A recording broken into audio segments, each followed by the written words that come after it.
Well, the translators are gone, and the live stream is waning, which means that if we just listen to my colleague Matthias, the best thing in the world would be to leave it to you, the people. Now it's up to you to share what clearly, based on the cavernous emptiness we see in all of these spaces, is only going to be heard if you share it. So it feels very appropriate that I should be the one with the quietest voice. But let's let that lion roar, shall we? I'm done talking about COVID, and I'm done talking about SARS-CoV-2, and I'm done for a very simple reason. For 110 years, we, the people of the world, have been lied to.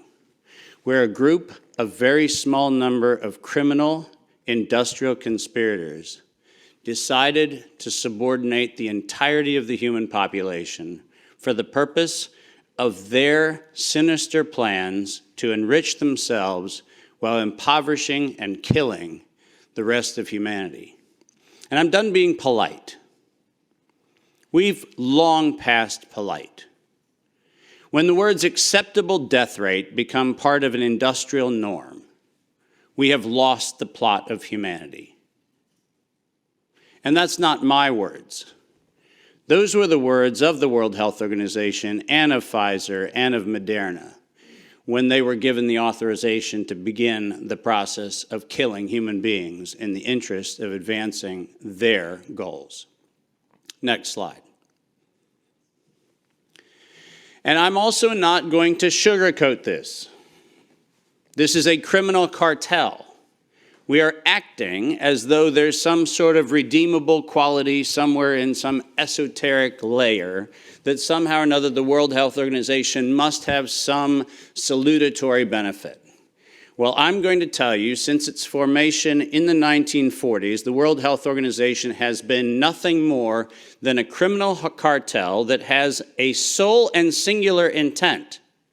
And I will show you the document that proves what I'm saying. This is not an allegation. This is actually provable by their own words in their own hand. And they use a four-step process to execute every one of their nefarious plans. They begin by planning an exercise, then they go to the business of funding that exercise, then they create the rationale for the thing that they're going to do, and then they deploy and profit from it. And in violation of 15 U.S. Code Section 19, which for those of you listening, coincidentally started with the Clayton Act in the same year that the World Health Organization in the United States, 1913, the same year the World Health Organization's progenitors also started. So I find it fascinating that we passed the Clayton Act in 1913 and we set in motion 110 years ago the criminal conspiracy, which we now call the World Health Organization. 110 years later. And in violation of TIFU, or TEFU, I don't even know how to say it, the TFEU, the treaty allegedly for the functioning of the European Union, which I think needs to now be called the Treaty for the Dysfunctional European Cabal. Article 101 unambiguously lays out the conditions that this was never a public health anything. It was racketeering for the purpose of instilling terror to adapt the behavior of a population. Period. That's what it was. That's what it always was. And we can come up with every theoretical argument we want to make about things, but the problem, even with the theory that we had an outbreak of something, is falsifiable for the data from Zurich that shows us that in the year of the death pandemic of the globe, life insurance companies paid $30 billion less in claims. Now, if there's a medical professional or a social professional or anybody else who wants to debate that we could develop a virus cunningly that could find out your bank account, your insurance policy statements, and whether you're paid up on your premiums, that's a big ask. It turns out that the data is unambiguous. We did not have a pandemic. We had genocide. And we need to call it what it is. Next slide. When I say we planned it, let's make sure we understand exactly the not so fine print of the fine print. And I want to call your attention first to the right-hand column of this slide. This is the 2011 data that the World Health Organization, the Wellcome Trust, PATH, and the Gates Foundation did on their wonderful worldwide program for a malaria vaccine for children under the age of 6 months of age. And in their clinical trial, it's helpful to point out that they murdered 66 children in the vaccine group, and then cunningly used the term control for a control group in which they murdered 28 children. Now, the reason I said murdered, and the reason why I use that term, is because it's exactly what it was. Because it turns out that this control group was not a saline injection. It was not some sort of innocuous, innocent thing. It was actually a cocktail of other known pathogenic disease-carrying injections. The control group was known to kill people, and the experimental control group was actually theoretically maybe going to kill people. And what we did was we actually went ahead and murdered them all. And cunningly, under Article 5, Section 13, which I've put on this slide, I want you to understand why I said, at its formation in 1947, when the WHO was funded and founded, it was funded and founded by people intent to commit a crime because of their own language. Section 13 of Article 5 ends with the following statement: immunity from personal arrest or detention, blah, blah, blah, immunity from legal process of every kind. Now, if you didn't intend to commit a crime, why would you need to give yourself permanent and absolute immunity from every form of prosecution, and it's worse, even investigation for prosecution of every kind?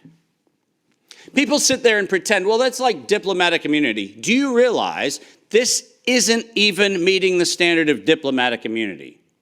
This is a criminal organization who set in motion their own law to protect themselves against crimes they knew they were going to commit. And when I say they knew they were going to commit, I mean they knew it.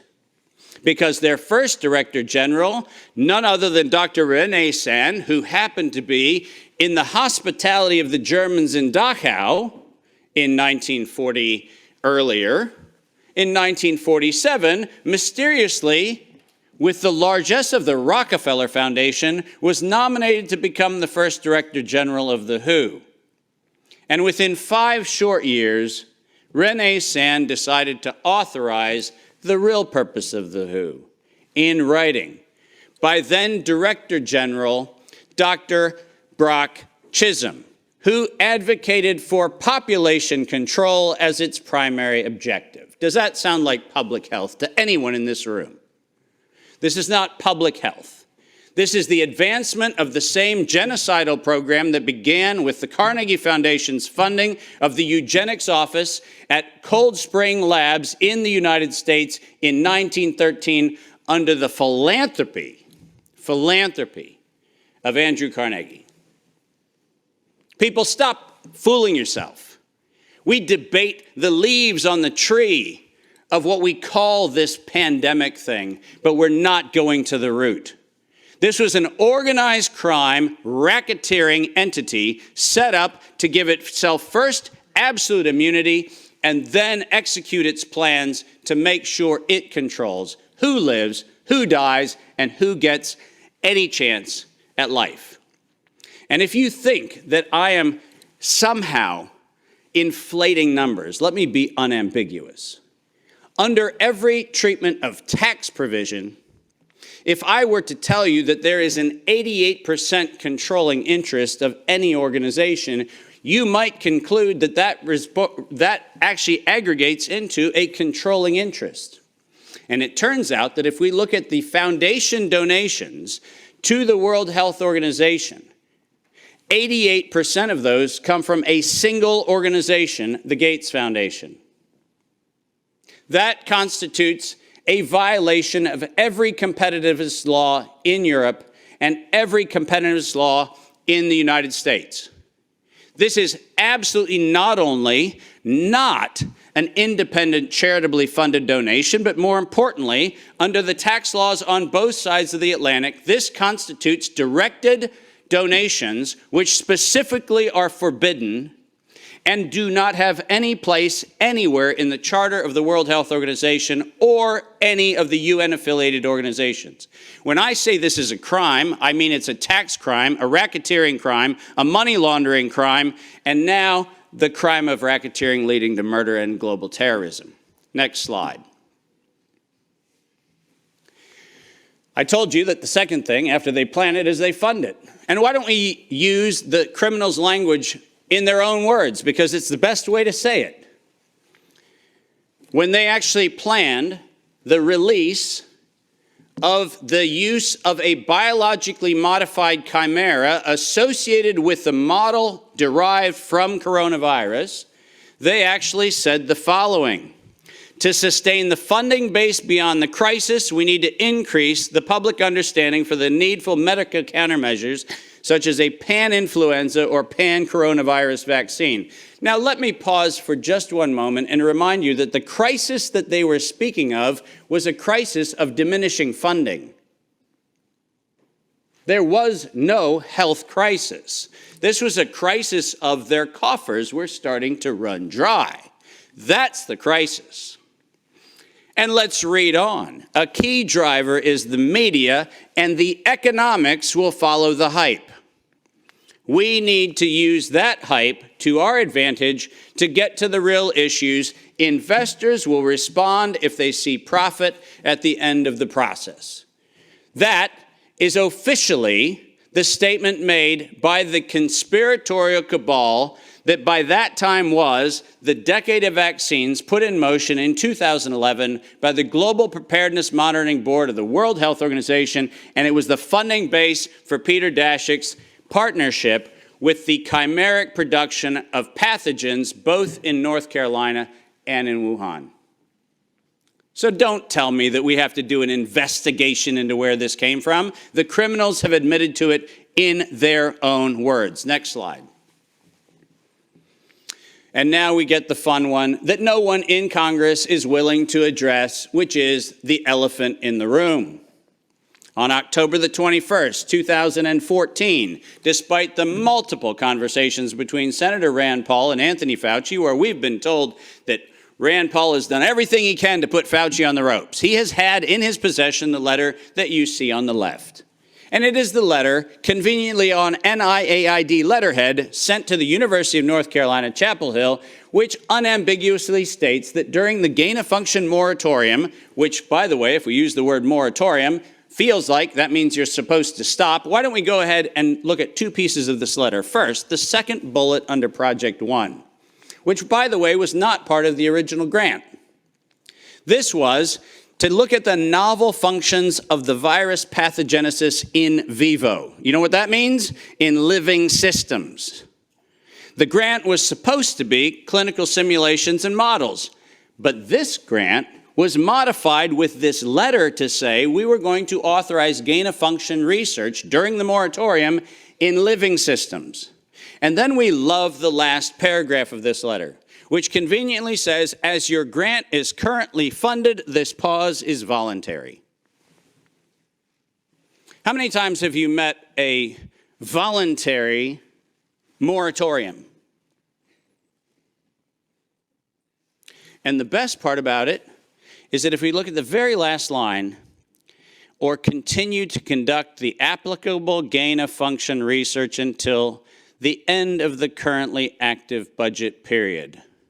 But here comes the problem. You know who is supplying the budget? An indefinite term, unlimited amount contract from DARPA and from NIH. Isn't it convenient to have a perpetually funded project that needs to stop when the money runs out, when you find out that there is no point where the money runs out because there is no end to the thing that has no end? And lest you think that I'm making an allegation, which I'm not, I'm making an accusation. Let's be clear. And there's a big difference. I'm not alleging anything. They actually went to the trouble of telling us that it was going to be the Wuhan virus that was going to get us. As you see on the right-hand side of the screen, published in 2016, March 14th of 2016, the SARS-like Wuhan Institute of Virology Virus 1, and I quote, is poised for human emergence. Does that sound like we're just surprised that something in Wuhan went a little haywire in December of 2019? Or does it feel like we were told, look at Wuhan, and look at coronavirus, and look at what we've been doing to manipulate coronavirus in Wuhan and at the University of North Carolina, Chapel Hill, and lo and behold, we're going to go ahead and tell you that we're ready to release it in 2016. Next slide. We're almost done. And then they created it. Now, all of you know that I am criticized globally for my use of the term biological warfare. I do that because I am credentialed to do that. I happen to be, for the United States government, in the early part of the 2000s and the latter part of the 90s, a person who was sent around the world to look at the proliferation of biological and chemical weapons. I'm acutely familiar with the definition of what a biological warfare agent is in the 18 U.S. Code, the criminal code of violations of biological and chemical weapons. And so my assessment is, in fact, professional and right. And the reason for that is I'm the one credentialed to make that determination for the United States government for many years. That's why I say it. But let's pretend for the moment that I'm just a nut job. Maybe I don't know what I'm talking about. So why don't we look at what the criminals said themselves, shall we?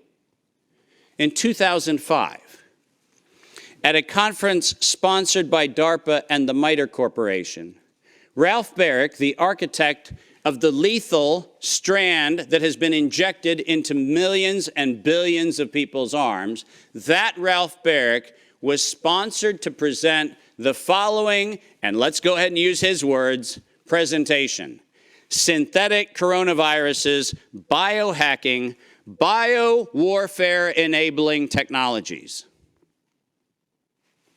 Does that sound like a public health distribution program? Does that sound like something that is accidentally misinterpreted to mean something else?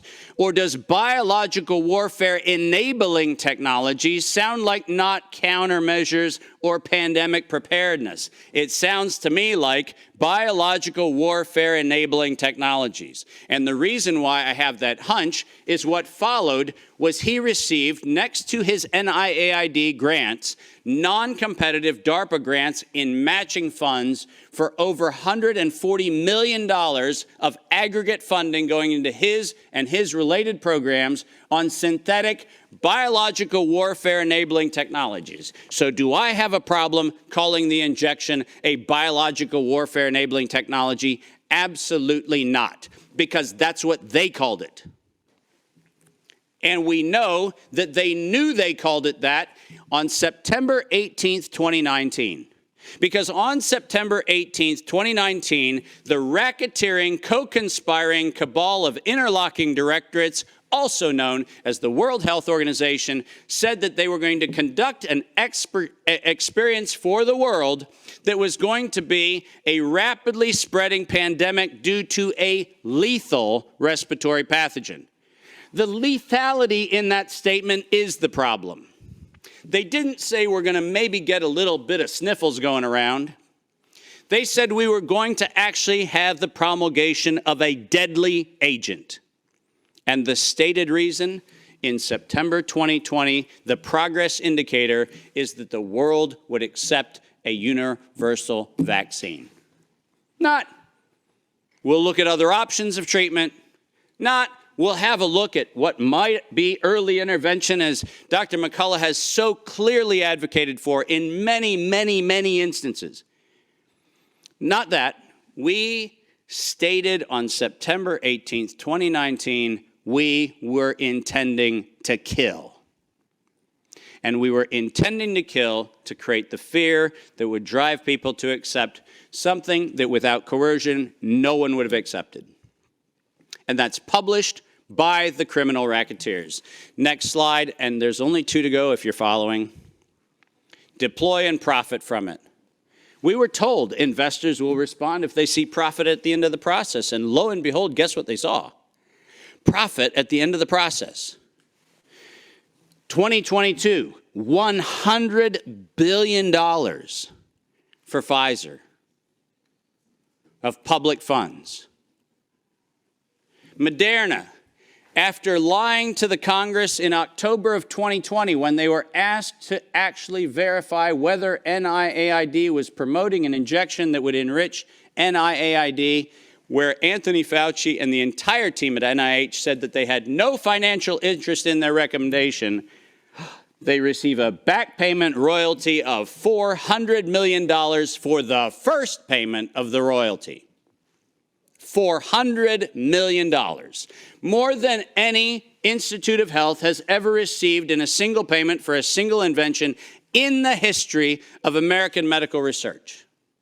And lo and behold, what do we receive after that? A request from the World Health Organization to expand its budget by 11% to make sure that the people who profited from it donate to it. And guess what they just did? They laundered the money right back. That's what they did. Next, and now you get the final slide. This is not a public health crime. This is actually not a constitutional crime. This is a criminal act done by a criminal institution established to enable criminal behavior since its foundation in 1947. That is what this is. And we should not be debating the merits of democracy or liberty or anything else, as irrational as that would be if we stood at a bank robbery and debated the merits of printing dollar bills. The problem is not the dollar bills, it's the bank robber. And the problem here is not health, and it's not public health, and it's not the suppression of information and the suppression of dissident views and the absolute unconscionable treatment of physicians around the world and academicians around the world who spoke out against this. That's not the crime. The crime is that we had criminal racketeers who conspired and developed a, quote, emergency. The same criminal racketeers planned, manufactured, and did all agency capture to make sure that you were told that you would use terms that they tell you to use. Vaccine, face mask, health, social distancing, none of which had ordinary use definition. So we just used them.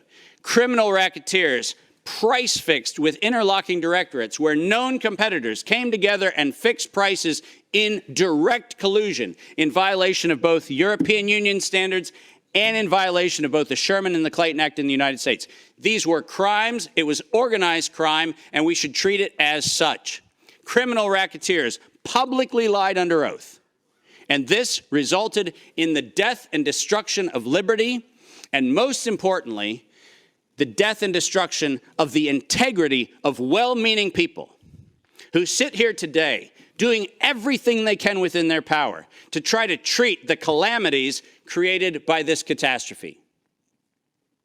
I will not for a moment denigrate the multiple contributions of amazing academic and medical professionals who've tried desperately to step into the gap and stop the corrupt outcomes of these crimes. But I will, without doubt, say the following.